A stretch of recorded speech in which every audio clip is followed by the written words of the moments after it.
think that Darwin's theory is nonsense because everything has a beginning. So where did these cells originally come from? There must be a creator who created everything. So again, this is an issue that's often raised. How do you get around that debate about point of origin? It's really rather silly, isn't it? Because it leaves open the question of where the creator came from. You haven't explained anything at all if you simply invoke a creator to say where did the first cells come from or where does the first atoms come from.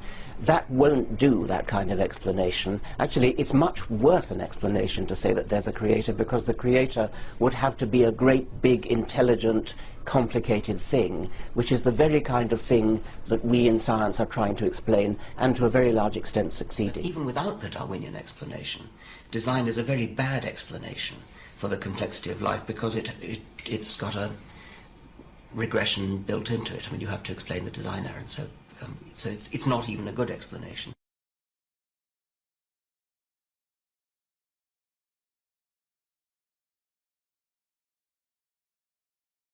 In order to recognize that an explanation is the best, you don't have to have an explanation of the explanation.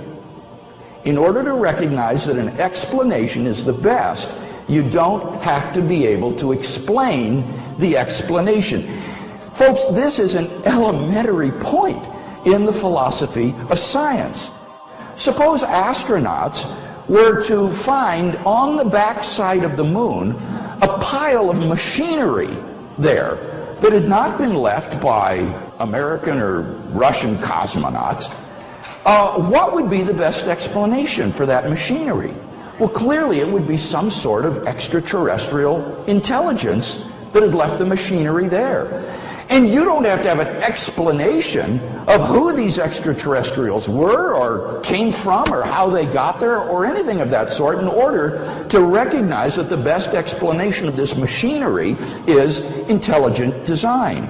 In order to recognize an explanation as the best, you don't have to have an explanation of the explanation. In fact, when you think about it, requiring that would immediately lead to an infinite regress of explanations. You would need an explanation of the explanation, but in order to recognize that as best, you need an explanation of the explanation of the explanation, and then an explanation of the explanation of the explanation of the explanation, and so that nothing could ever be explained.